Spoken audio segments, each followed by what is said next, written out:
Good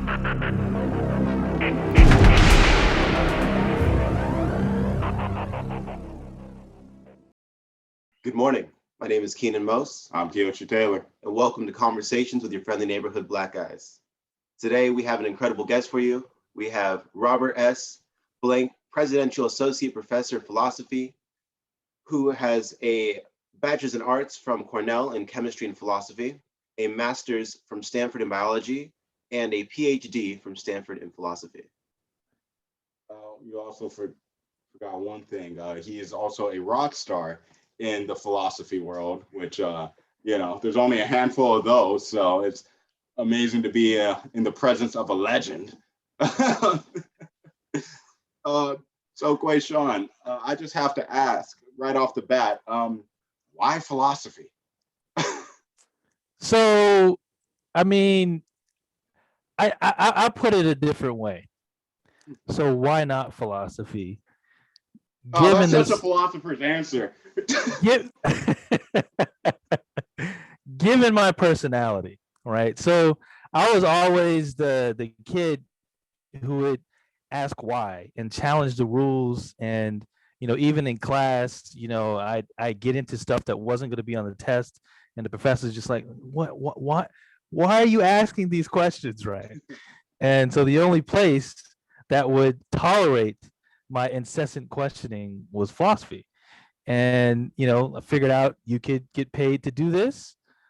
Figured out there was a long tradition in Afro-American culture of doing philosophy.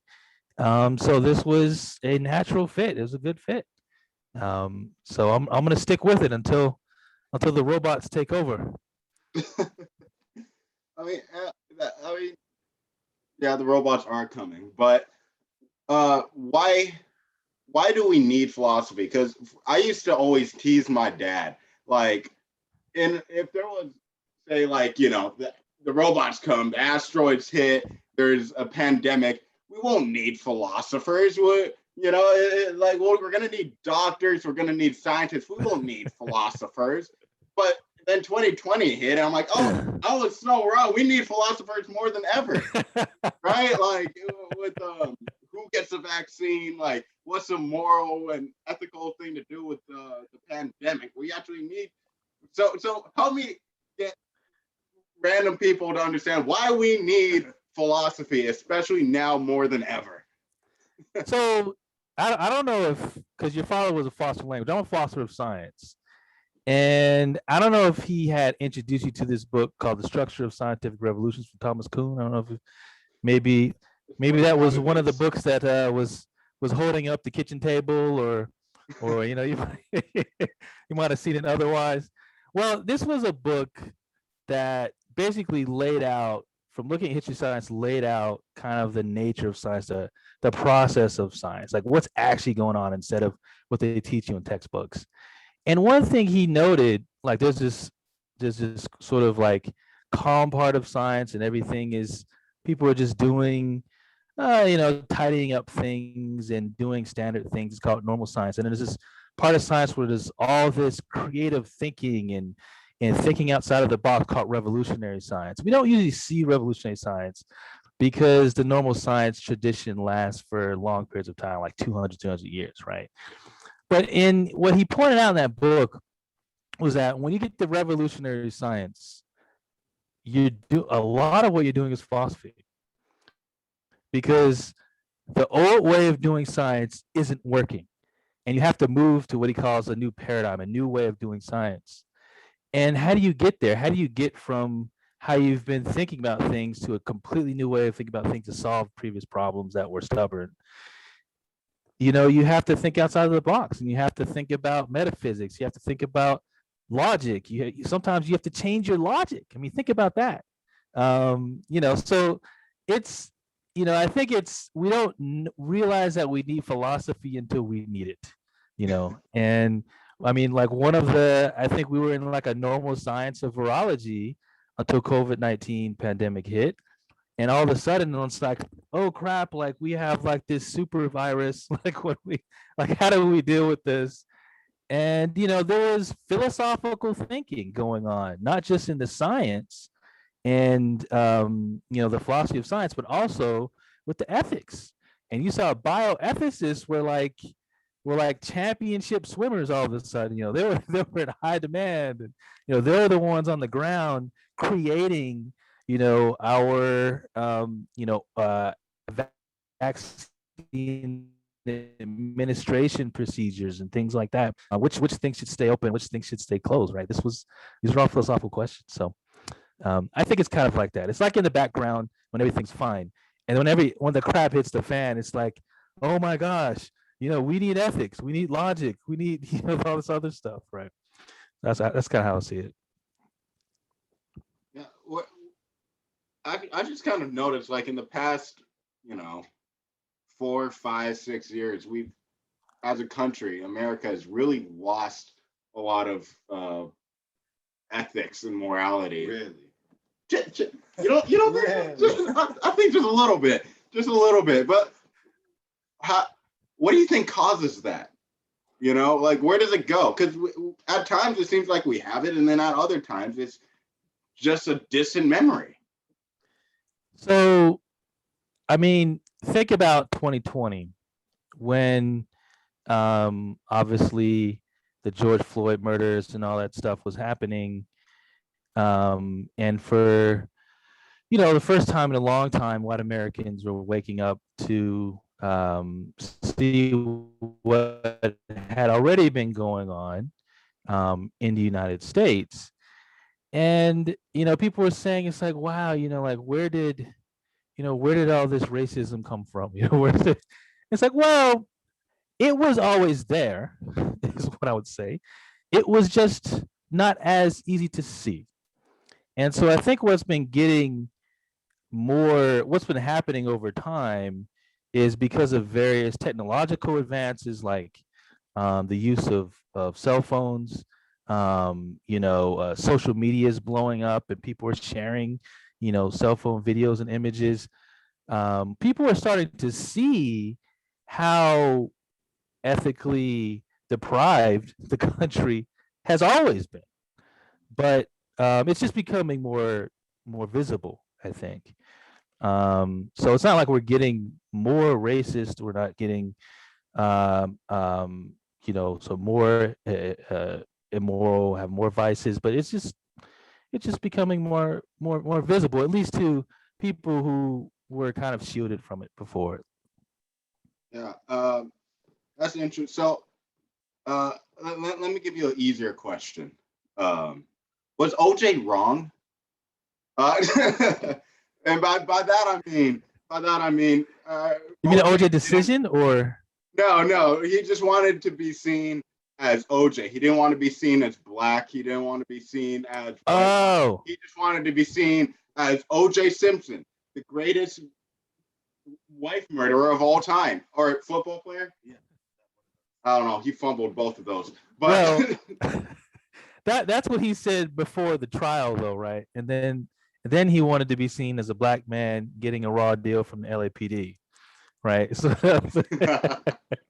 so that's kind of like the Rachel Dolezal move, I want to be seen as how I'd identify until it becomes inconvenient.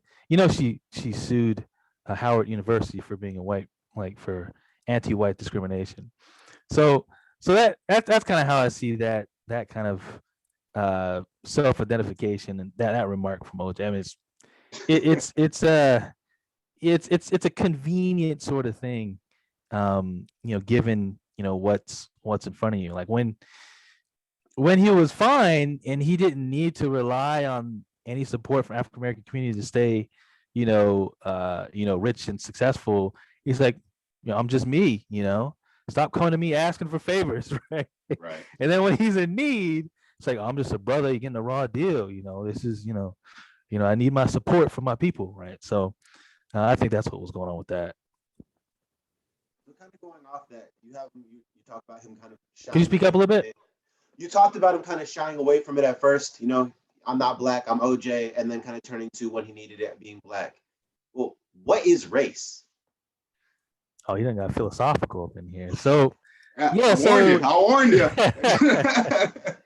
Yeah, I mean, as you know, I do race theory. That's one thing I focus on in philosophy of science, and that's like the big question that we dig into.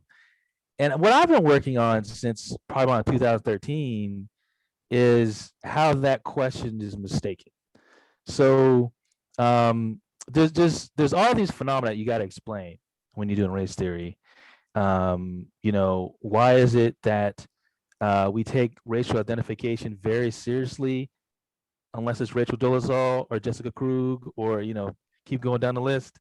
Why is it that we think that ancestry has a lot to do with race until you get pulled over by the cops and it's how you look? So I've advanced this theory called racial pluralism, which is kind of a way of thinking about how to think about race. It's not particularly a theory of race, but a theory about the theory of race. So how we should structure a theory is such that we should look at the context in which we're racially classifying to see what constitutes a race. So there's no single correct theory, in other words.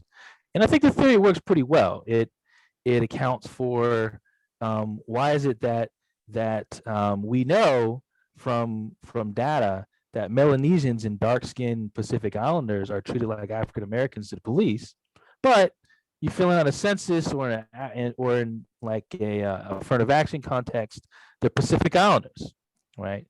They're not black. So there's all this shifting going around that isn't accounted for by a single theory, and so I think like a pluralistic outlook is the best approach.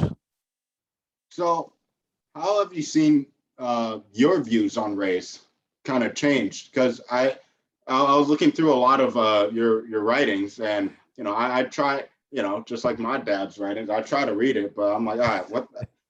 Can you sound out this word for me? But but how have you seen since like say 2013 to now your views on what race is changed? Right. And that was partly your father kind of pushed me on it. So I was doing a visiting a position at Stanford. It was after I graduated. I came back, and I was working with all these biologists in the biology department, and I kind of was developing a biological theory of race at the time. I wasn't a pluralist yet, and I was thinking what's really central is like your continental ancestry, right? Me having ancestry from sub-Saharan Africa, and all that stuff, right? And people like your father pushed me at it was a colloquium talk that I did to the philosophers, and they're very hard to convince. It'd be difficult to convince them that their first names are their first names. And eventually, though, once my work got out in the literature, like there was like these empirical problems with just the diversity of how we talk about race, right? So one problem that struck me was there's no single way that we talk about Latinos or Hispanics. There's no single. Sometimes we talk about them as a race, and sometimes we talk about them as an ethnicity.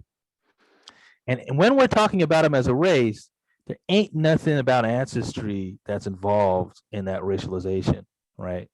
I was at a party once in California, and it was one of my friends who was Mexican American. Had a lot of Mexican American folks over, and some dude started talking. I was like, oh yeah, I'm of the Latino race. The dude looked as white as a marshmallow with eyeballs. Like there was no way I was like, you're Latino. It's like you're the whitest person I've ever seen, right? But this is commonplace, right? You could be Dominican and Latino. You could be it could be anything. So like that was really the starting point for my saying, okay, this is so complex. I don't think one kind of theory is going to handle this. A theory about ancestry, a theory about phenotype, how you look, a theory about even like the social constructionist theories aren't enough, because sometimes we do talk about race as ancestry. So that's when I started to get more pluralistically minded, basically because of Latinos and Hispanics and how we just don't. There's just many different ways that we talk about them. That's interesting. Yeah, I See, now I'm not even gonna give my dad credit for it. It turns out it was all you, because I've always kind of had like, it depends what race is for me when I'm driving a car.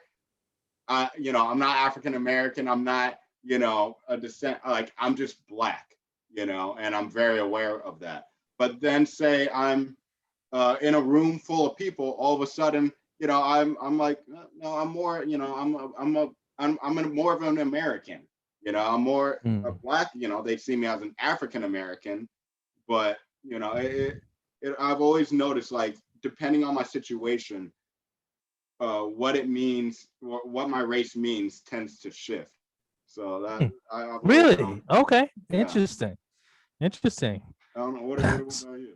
I was just thinking about when I would fill out the forms and it's like, what are you? But then some of them seem like it's more of a categorization of like where you're from, like you're talking about ethnicity. Yeah.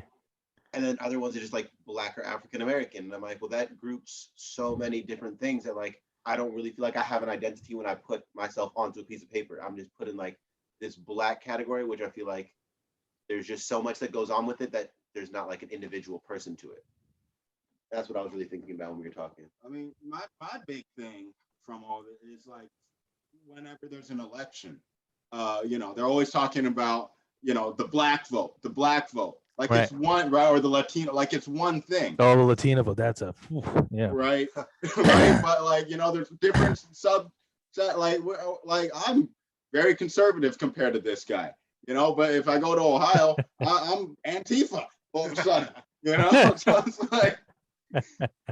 So even well, a lot of Black Americans are conservative. Yeah, a lot of Black Americans are conservative, but they just happened since Lyndon B. Johnson, and the Civil Rights Acts of the 1960s. Exactly.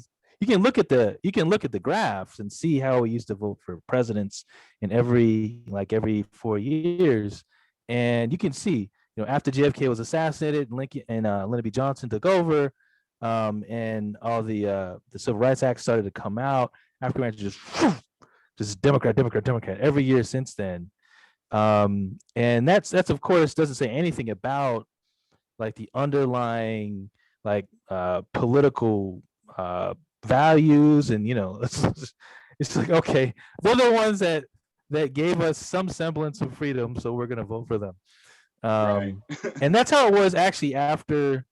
When we first got the right to vote in the 1870s, and there was a lot of Republican blacks. There was even like 2 black senators from Mississippi, who were Republican, in the Senate, and that was because obviously Civil War. Those are the people. So basically, well, African Americans tend to vote like. I don't know if you're old enough to remember Janet Jackson's song, "What Have You Done for Me Lately?" Right, and so like whichever party has done the most significant civil rights stuff for us, like that's what we vote for. See, I warned Keenan, like this guy's gonna drop a couple of 90s and 80s music references. He's up with it. So yeah. Nah, I'm not even gonna finish that thought. You left it in a good. One thing I just want to make clear though, because you just kind of talked about the brief history of blacks formerly kind of being Republican and then flip. And one thing people need to realize is the Republican Party used to basically be the Democrat Party, That's right. 4 and so many years ago. So people who are watching this, please stop writing me and telling me that the KKK was started by the Democrats, because I guarantee you right now there isn't a single KKK member that's a Democrat. Okay, so with that said, let's move on to the next part about how race plays a major role in our lives.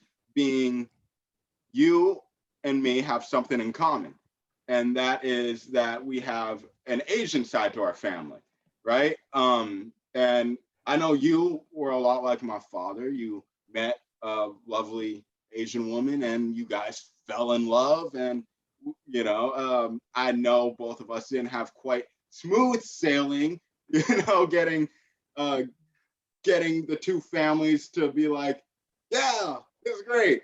But in the end, love always triumphs. But but you know, without having our families hate us, I want to touch a little bit on. we need the trend line. Undo everything, but like let's touch a little bit on this. Yeah, so you know, I went to Cornell, and it was a very racially diverse population of students in the late '90s and the early 2000s. And I actually, my wife, she had a cousin. One of her first cousins was a student there too, who I ended up befriending as a coworker, because I worked a lot of jobs. I was a financially independent student. I was working like 5 jobs at the same time. And so I met her cousin. She didn't know her cousin was going to the same university until like senior year. And then I ended up like, I think her cousin was taking a nap at one of the big libraries on campus, and I came up and I smacked her on the back of the head, and she turned around and said, "What'd you hit my cousin for?" And that's how we met. She could have called the cops on me, but she didn't. And you know, so and we've been inseparable since. Yeah. Yeah. So I remember last time we met in person, and we had some delicious tacos. Shout out to Badass Tacos. Right. You told me a little bit of like how my father kind of mentored you through some rough waters. Can you briefly tell us about that? Yeah. TV version. Yeah. So you know, since I'm still married, I want to make sure the relationship with the in-laws is still smooth. Right. I mean, what I'll say is this. I mean, you know, they were excited about the relationship at the beginning.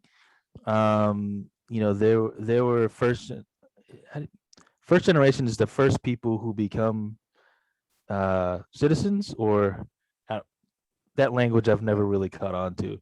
But yeah. They were the original people of their family to be American citizens. And you know, originally they didn't have any sort of opinions one way or another about Black people, but they decided to settle down in Baltimore, and then they started to develop views about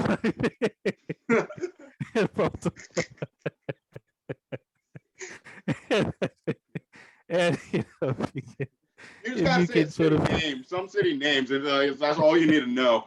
That's it. You know, I was, you know, Baltimore's it's had its problems, and you know, there was run-ins, and I think my mother-in-law was actually robbed at gunpoint from an African American at one point. You know, so things like that happen, and then you know, you start to develop some first impressions, right?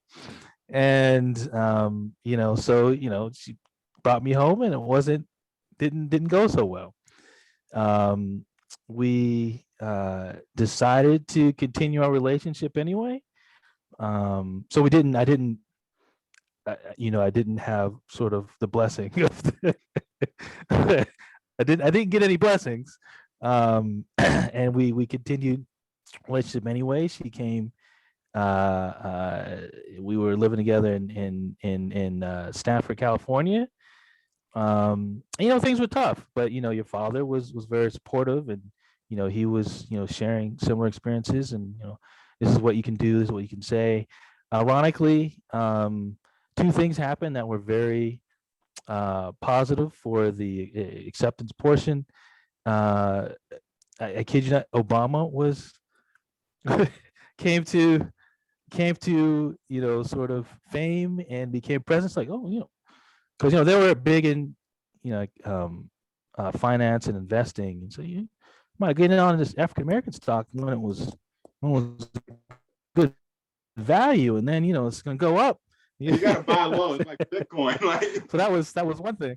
It's like Bitcoin. It's like you know, Tesla stock when it was. This Obama and LeBron thing. It's like, you know. So this could work out. But something else was interesting. It was cultural. It was, you know, in Taiwanese culture, you know, you respect your ancestors, and you know, some of this was communicated to the family back on the island, and one of the older generation persons didn't agree with it and communicated that. And then they were at our wedding, which we didn't think was going to happen. So, but once the desegregation happened, like once they spent like time with me and so forth, they realized how charming and funny and, Yeah. No, I mean, the same thing happened with my dad, like at first it was, rocky waters at first, but, once they got to know him, once they realized not only is he educated and like one of the greatest in his field, but he's one hell of a guy, and you want him in every room, So, and, a little bit is still there. Like, when I go to the family reunions in Hawaii, they look at me and it's like, oh, here's my dishes. I'm like, ow, you mother, like, but, that's interesting. That's an experience I haven't had yet. I haven't been back to Taiwan to meet the rest of the family. Well, when you do, we'll have you back on. I think I'll just say that I'm a successful NBA star, and then right, then I'll get like A+ treatment. Yeah, right. Kyrie and all of them. So, but one thing recently that's come up kind of in 2020 is the whole Stop Asian Hate. Right. So, how do you see the Asian and the Black community coming together in these times? Because I'm prefacing this because I do want to go into a bit of history. Like after you just kind of give me your thoughts, I kind of want to go into like the LA riots and the discrepancies between us. But as of right now, let's start with today and work backwards. So, what do you see happening? So, obviously, since the pandemic hit, there's been a rising of anti-Asian hate. I actually had a graduate student in my department who was jogging along the big river in Philly area, is the Schuylkill River. He's jogging along the river, and some people just jumped him, beat him to a crisp. He was bloody, swollen head, had to go to the ER, and they were hollering like racial slurs at him. So this is a problem. It's definitely accelerated because of the things that Trump was saying, and basically the general, not just what he was saying, but what people in power weren't saying. Like they weren't trying to put any brakes on Americans being their unethical selves, and trying to blame an ethnicity or race on for the pandemic. To this day, SARS-CoV-2 evolved. We don't know it evolved in China. We know that's where we had the first reported outbreaks, but it could have been somewhere else. It could have been Southeast Asia. It could have been. We're still trying to like trace back. We haven't found patient zero. We haven't found that person. And if you haven't found patient zero, you can't say that with certainty where it started, right? But in light of lack of information, people fill in gaps, and I saw cartoons with Chinese people eating bats and stuff like that, and that's obviously gonna just promote all kinds of this is the same sort of sentiments that African Americans were getting after the Civil War and the Great Migration and desegregation was happening. People were moving to the north and so forth, and all these. It's like, did you know that Black people, they don't give live births? They have all these like weird, it's like weird beliefs, right? Are what I'm saying? Like you, if you like U.S. history, do real U.S. history, you see. So they really thought we were like different creatures, like we weren't like exactly similar humans. And I think that's kind of going on. It's like dehumanizations of Asian Americans, and it's like they're just a little bit, they have these critters in their bodies, and and we can get them, and so we need to make sure they're not in the country and so forth. But no, I mean, I think it's abhorrent. It's out of hand. There's no need for it if we had adequate leadership at the top. Like even the jokes about kung flu virus, all this, like that's not, like, what are you doing? Like Right. you're like giving people a license to hate. Like where do you think this is going to lead? Um, and unfortunately, we haven't seen any sort of like special differences across race. If you look at the data, there's plenty of African Americans dishing out anti-Asian hate. I mean, there was that case in New York not too long ago. That old lady, you walked out of a store and no one helped her, and African American dude beat her to a crisp. The other one closed the door on her. Yeah. So, and if you look at the FBI statistics by year, that's not really unusual. African Americans are overrepresented in the assailants when the victim is an Asian person. That needs to be explained. As a race theorist, that you have to have an account of that, and so we can talk about that if that's interesting. But Well, I have a book here called Ethics at 3 a.m. So, maybe we should read it a little bit, America, at 3 a.m. Get some ethics in it. But that's why I wanted to tie it into the 92 riots in LA. Because for a long time, now I know you're young and you weren't alive for a minute. You were? No. But, but there has been a lot of clashes between Black and Asians throughout U.S. history. Now, oftentimes, clashes among other races in America often aren't reported the same way between some race going against, the predominantly white race. But I want to just briefly discuss a little bit of this, like the 92 riots, because even though that started off white versus Black, Rodney King getting his face beat in, it moved into Koreatown in That's LA. right. And I can tell you, after living there 5 years, the sentiments are still there. Like, it's very uncomfortable for a Black person to walk around Koreatown in Los Angeles because of all that happened back in 92. The lootings and the fires. Yeah. I'll do it. But what it just feels different to me than the animosity we get from white people. And I just can't pinpoint where this comes from. Yeah. I mean, when I think about that, and what's interesting, I've gotten this from like some of my Asian American friends who are, it's not, politically correct to like bring this stuff out. And so they usually like give me instant messages, race theorists, and what the heck, like, why is a Black dude beating an old Asian lady to a crisp? Like, this isn't supposed to be happening. This person's supposed to be white. And it's like, no, this isn't unusual. And it's not unusual ever when you put two groups of people in close proximity, you give them scraps and you say, okay, fight over them. Right. So, I mean, notice that, Koreatown it's not Beverly Hills, right? And, these are working class people, small business owners, they're, first generation or like relatively new to the country trying to make their way. And then you have African Americans who are not too far over in their neighborhoods who are still suffering from, the original sin of slavery and so forth.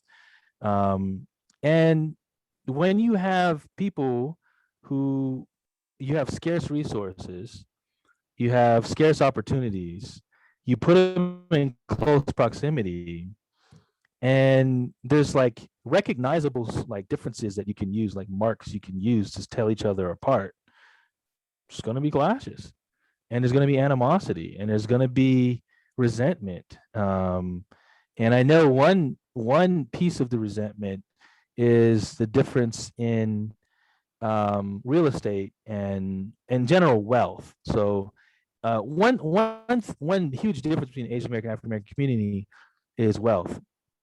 And so like when you start a business or you buy a house, you can accrue assets that kind of have like passive income potential versus income, which is like your wages, that your check that you get from your employer.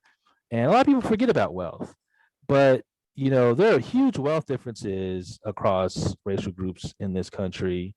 And Asian Americans have a lot more wealth than African Americans, partly because of owning businesses and owning higher rates of home owning. African Americans still have, I think, 40% rate of home owning, which is the same as what it was in the 60s. So we haven't really budged. And that you can get a resentment, right? It's like, well, we've been here since we built this country with our sweat and slavery. And other people get here and they hire home ownership. They have the businesses that we're going to spend our money at, right? That can generate resentment. And then you can also have sort of mimicking of certain things that are acquired in the business setting to have a successful business, like following Black people around in stores, making sure they don't steal something, not so much based on a careful statistical study, but this is just maybe you saw one Black person steal something, you just think they're all the same. And so that's kind of like that can definitely build resentment, right? I don't have you. You're not old enough to have seen Boys in the Hood, but you might be old enough to have seen Menace to Society. Yeah. I mean, like, I know exactly. Yep. I was thinking of that scene too. Yep.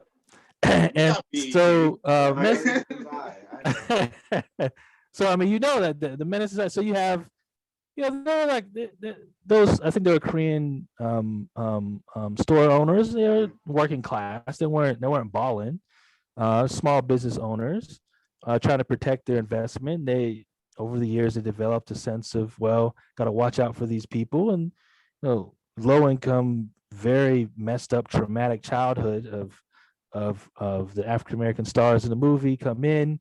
And what sets them off is the stereotypical treatment that you'd expect at a normal sort of like mainstream white store. And then of course violence happens. So if when you have that kind of close contact of two groups of people that are battling over scarce resources, it's to be expected. It's unfortunate, but it's not unusual.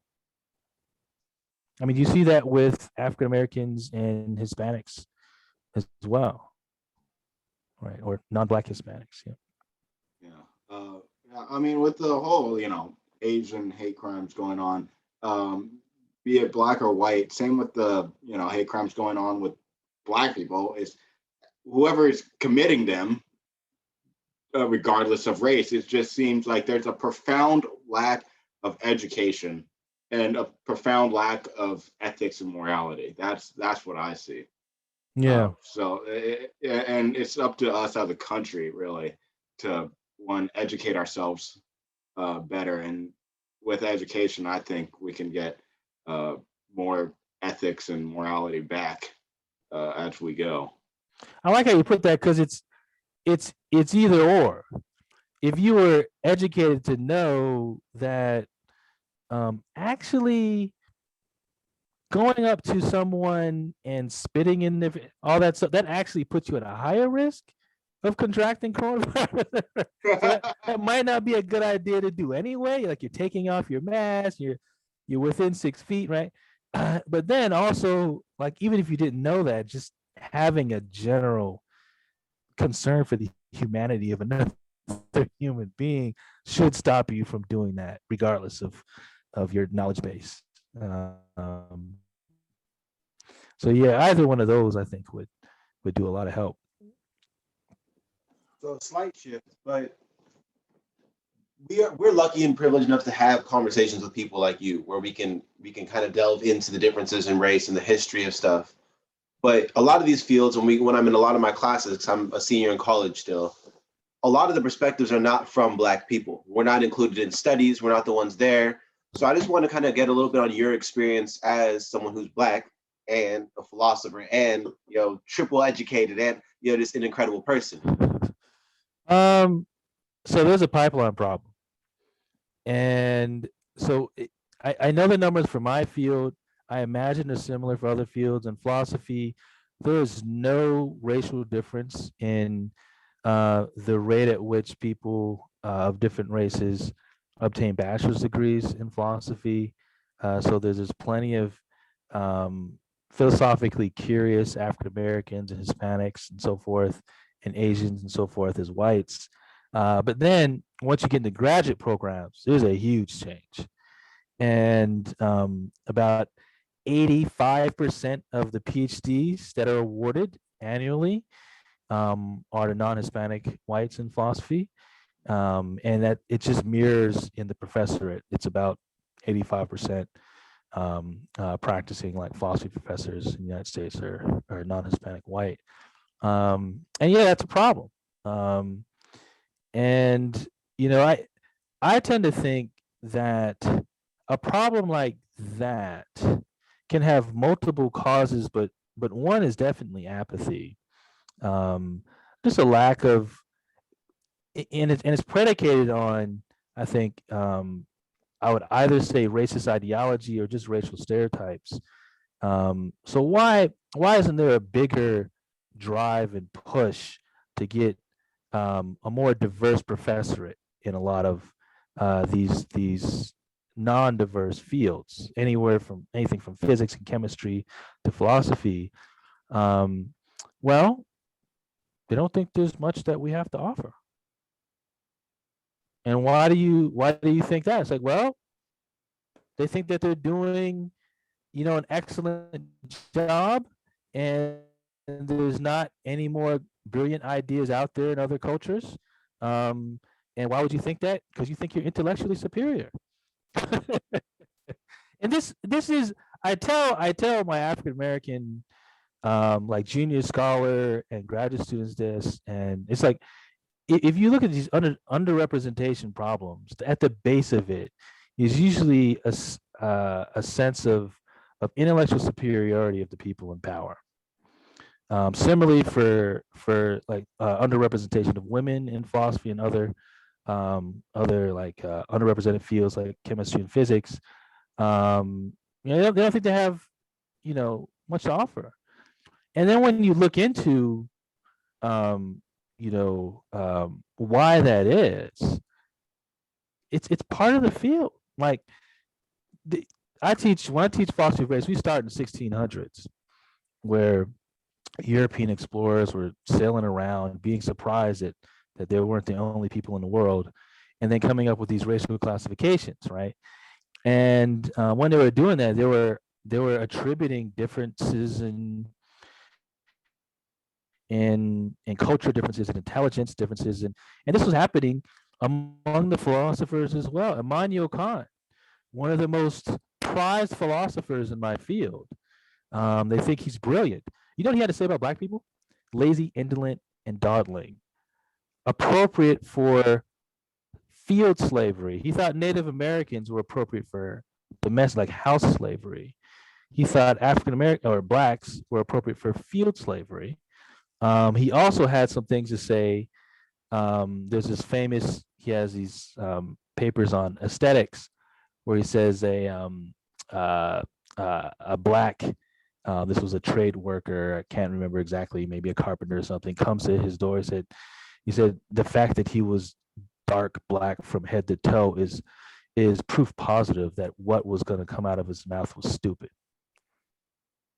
That's what he says. And he's one of the most prominent philosophers in Western philosophy. And this is not isolated. David Hume had similar things to say about Black people. This is consistent throughout the history of Western philosophy, that they think that they're intellectually superior than all the other cultures. So why would they? exert an extraordinary amount of effort to recruit, a more diverse group of professors if you're not going to get much off of that investment. I mean, that's what they believe. Otherwise, they would be putting a lot of effort into doing that, right? So I mean, that's my working hypothesis as to the the underrepresentation problems in the professorate. And I've seen it play out at other universities. When I was my first job out was at MIT. I stepped into a huge mess, because they had just finished I mean, it's MIT, they do everything by numbers, a multiple year study of quantitative analysis on the problem of underrepresented like faculty members, and particular Blacks and Hispanics. And I mean, there were departments in MIT that hadn't hired a Black person in like multiple decades, and some that hadn't ever hired. It was just stunning. And then and this was like basically the people who were doing this research were all underrepresented minority scientists at the institution. And when they would do like follow-up interviews of these, like the first were like anonymous type things, and they try to get feedback, like people would say things like, well, they don't tend to have the credentials that, you would need to have to be at MIT. And so that was basically a dog whistle. They're not smart enough. They didn't think they were smart enough, right? And then you looked at what they were talking about when they were referring to that. It's like, well, they don't have PhDs from MIT or like a small group of other schools that they consider to be, at their caliber, Stanford and Berkeley, whatever. And so it's like what? Like, you're supposed to be these incredibly intelligent people, and you're literally like discriminating against people because of where they got their PhD. Why not read their work? That novel idea. Novel idea. I mean, that kind of reminds me of stories my dad used to have when he, was looking for one of his first jobs, and he's going around the country, and all he can think of, or and all these places, small colleges and even some of the larger ones were calling, just based on the fact that we have to hire a Black person, right? And so, he finally got his foot in the door, all that, and ended up at Stanford. But they weren't so much looking at his work. And it took a while before people started actually looking at his work, and that it holds up to everybody's work, instead of just hiring him because we need a Black person, just because we want to show representation. Well, that's the there's two sides of this. So I was talking about the faculty side. The faculty tend not to have the motivation to like diversify their faculty with respect to racial and ethnic minorities and women, because they tend not to think there's anything that they're missing out on. They think that but there is the other side to with the administrators, right? And the administrators are very, attentive to image and perception. And it's like, well, it's like, okay, I mean, you got to have, one Black person, a woman, a Hispanic person, right? It's like Modern Family. It's like you gotta put one in every department at least. This is what everyone get them all in for the picture for the brochure, right? No, they do that. Oh, I know. They absolutely do that. I went to an all-white school, and like I was running around campus like, stop taking my picture, like. No, you will be in the promotional. I told you we had a football team, like. You will be in the brochures. If you be on the commercials. No, seriously, like, I mean, seriously, I've been in those situations with a professional photographer, and they have you with all these other minorities and you're going on the brochures and stuff. But yes, so that, I mean, that's, it's tokenization. It's dehumanizing in another way. It's like, okay, all right, this person is at least willing to give me a job, but they still don't quite see you as like an intellectual equal, right? You're just fulfilling this other role. And it's more of like a financial, like, this is how we get donors, and this is how you stay out of the news. You don't want bad press. um, keep the petitions from students down, things like that. Keep students happy and going to class. But that has its own negative sort of downstream effects for Black faculty, because then you're hired and you're expected to take on all this service responsibility that your colleagues aren't expected to take on, and none of that counts towards tenure. You don't get compensated for it financially. Right? Yeah.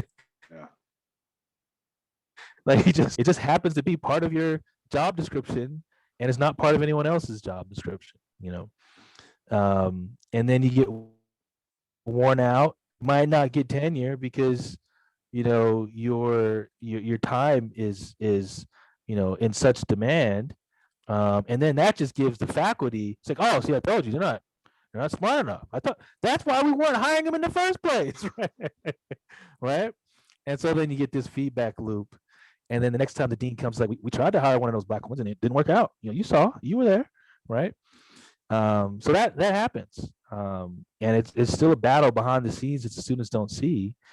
And it hasn't worked itself out. I think the base of the pushback from the faculty is they think that they're intellectually superior. And the administration, they just care about the endowment and the finances, and they don't care about like the negative downstream consequences to the faculty that they're bringing in and not compensating and putting at a disadvantage for getting tenure, things like that. Yeah. Oh, man. Did you ever have my dad as? You didn't ever have him as a professor, right? I didn't. Our research interests didn't overlap. Yeah. He was more of a mentor, and I was his TA when that's when I was introduced to your family, because like, he didn't pull any. All y'all's business was all over. Oh, I know.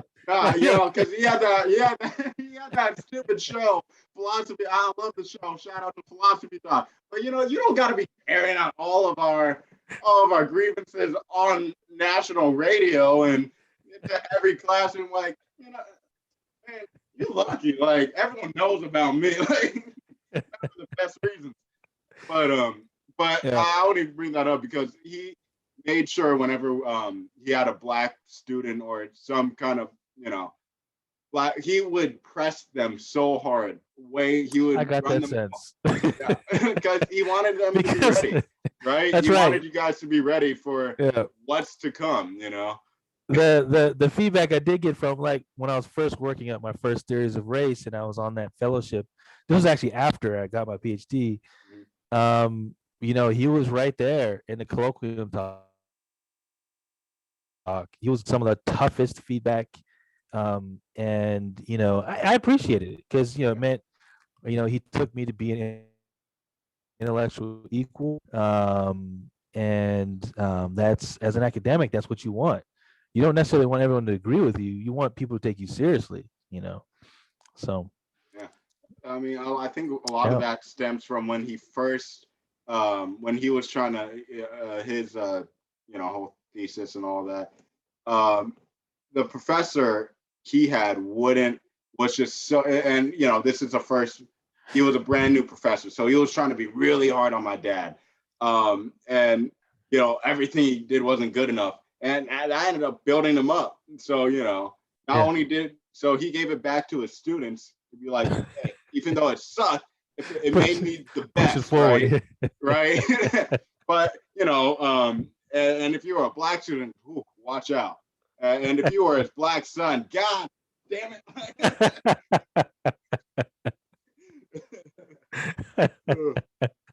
But I got one final question for you. What's it like being a philosophical rock star? The feed kind of slowed down there. well, again? we're just curious. Like, because I got to live the rock star life a little bit with my dad when he, was one of the top philosophers in the country. So I want to ask another one. What's it like to be a philosophical rock star? I mean, You in limousines yet, or? Yeah, sometimes they do put you up in limousines. I mean, so for me, it's weird. For me, it's weird because, from what I understand of your father's upbringing, it was modest financially, and mine was as well. We were like at or below the poverty line for the entirety of my childhood. I was on public assistance. I didn't get off public assistance until I got to graduate school.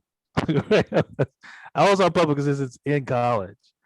Um, and I didn't really know what to expect out of this professor thing. Yeah, it looked like it was an interesting career opportunity, something separate from if you got out, it was sports, right? Um, or I mean, out like academically in the college and so forth. You would do something more practical like engineering or medicine, law, something like that.